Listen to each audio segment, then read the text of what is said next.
pemerintah akan segera memproses 3 ratifikasi perjanjian antara Indonesia dan Singapura. Hal ini ditegaskan oleh Menteri Koordinator Bidang Politik, Hukum, dan Keamanan atau Menko Polhukam Mahfud MD dalam keterangan persnya pada Rabu 16 Februari di kantor Menko Polhukam. Di dalam tata hukum negara ini, perjanjian internasional itu harus diratifikasi agar punya daya laku. Oleh sebab itu, pemerintah memutuskan untuk segera memproses ratifikasi perjanjian yang harus ke DPR. Mahfud mengingatkan sebelumnya, yaitu pada 25 Januari tahun 2022, pemerintah telah melakukan perjanjian kerjasama antara pemerintah Indonesia dengan Singapura dalam 3 hal. Pertama, perjanjian Flight Information Region atau FIR, kemudian Defense Cooperation Agreement atau DCA, dan perjanjian ekstradisi. Menurut Mahfud, 3 ratifikasi antara Indonesia dan Singapura akan menguntungkan kedua negara, terutama dalam penegakan hukum. Dari Indonesia sendiri akan memperoleh keuntungan karena banyak pelanggaran hukum pidana di mana orang-orang kemudian lari ke Singapura atau menyimpan asetnya di Singapura yang disinyalir mencapai 1.000 triliun rupiah. Untuk diketahui, proses ratifikasi perjanjian antara Singapura dan Indonesia telah berjalan cukup lama. Pemerintah mengaku bersyukur atas terlaksananya ratifikasi di awal tahun ini.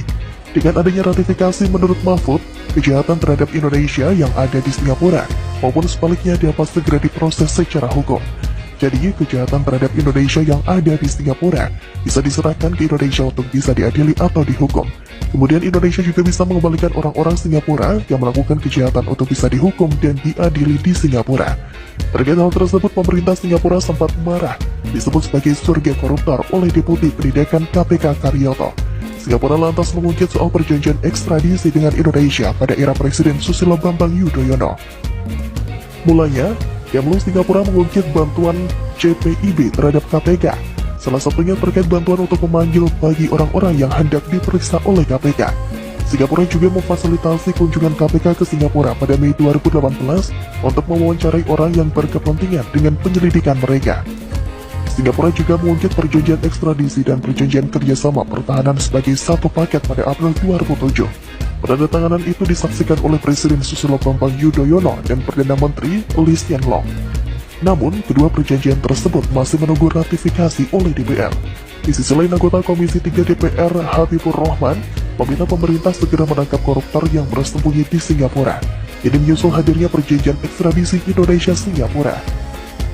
Diketahui, Menteri Hukum dan HAM Yasona Halauli menandatangani perjanjian ekstradisi dua negara dan disaksikan oleh Presiden Joko Widodo serta Perdana Menteri Singapura di Bintan, Kepulauan Riau. Ia berharap perjanjian itu tidak hanya sekedar perjanjian, melainkan harus ada tindak lanjut secara serius. Sebelumnya dalam keterangan tertulisnya, Yasona mengatakan perjanjian ekstradisi itu bermanfaat untuk mencegah dan memberantas